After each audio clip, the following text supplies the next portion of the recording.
Kumaraswamy ಲೇಔಟ್ನ ಮನೆಯೊಂದರಲ್ಲಿ ಒಂಟಿಯಾಗಿದ್ದ staff nurse ಅನ್ನ ಭೀಕರವಾಗಿ ಹತ್ಯೆಗೈದ ಘಟನೆ December 24ರ ರಾತ್ರಿ ನಡೆದಿದೆ. 39 ವರ್ಷವಾದರೂ ಮದುವೆಯಾಗದೆ ಒಂಟಿಯಾಗಿದ್ದ ಮಮತಾ ಜಯದೇವ ಆಸ್ಪತ್ರೆಯಲ್ಲಿ ಸ್ಟಾಫ್ ನರ್ಸ್ ಆಗಿ ಸೇವೆ ಸಲ್ಲಿಸ್ತಾ ಇದ್ರು. ಸುಧಾಕರ್ ಮತ್ತು ಮಮತಾ ಕಳೆದ 1 ವರ್ಷದಿಂದ ಪರಸ್ಪರ ಪ್ರೀತಿಯಲ್ಲಿರ್ತಾರೆ.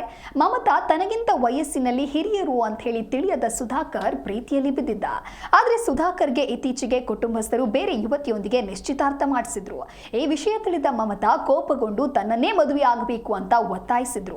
ಅಷ್ಟೇ ಅಲ್ಲದೆ ತನ್ನನ್ನ ಬಿಟ್ಟು ಬೇರೆ ಮದುವೆಯಾದ್ರೆ ತಾನು ಆತ್ಮಹತ್ಯೆ ಮಾಡಿಕೊಂಡು ಸುಧಾಕರ್ ಹಾಗೂ ಅವರ ಕುಟುಂಬವನ್ನ ಸಂಕಷ್ಟಕ್ಕೆ ಒಳಪಡಿಸುವುದಾಗಿ ಬೆದರಿಕೆ ಹಾಕಿದ್ರು. ಈ ಒತ್ತಡದಿಂದ ಆತಂಕಕ್ಕೆ ಒಳಗಾದ ಸುಧಾಕರ್ ಮಮತಾಳನ್ನ ಹತ್ಯೆ ಮಾಡಲು ನಿರ್ಧರಿಸಿದ್ದ. ಕುಮಾರಸ್ವಾಮಿ ಲೇಔಟ್ನಲ್ಲಿ ತಮ್ಮ ಸ್ನೇಹಿತೆಯೊಂದಿಗೆ ಬಾಡಿಗೆ ಮನೆ ಮಾಡಿಕೊಂಡಿದ್ರು. ಆಕೆಯ ಸ್ನೇಹಿತೆ ಊರಿಗೆ ತೆರಳಿದ್ದರಿಂದ ಆ ದಿನ ರಾತ್ರಿ ಮಮತಾ ಒಬ್ಬರೇ ಮನೆಯಲ್ಲಿದ್ರು. ಇದೇ ಸಮಯಕ್ಕೆ ಕಾದು ಕುಳಿತಿದ್ದ ಆರೋಪಿ ಸುಧಾಕರ್ ರಾತ್ರಿ ಆಕೆಯ ಕತ್ತು ಸೀಳಿ ಹತ್ಯೆ ಮಾಡಿದ್ದಾನೆ.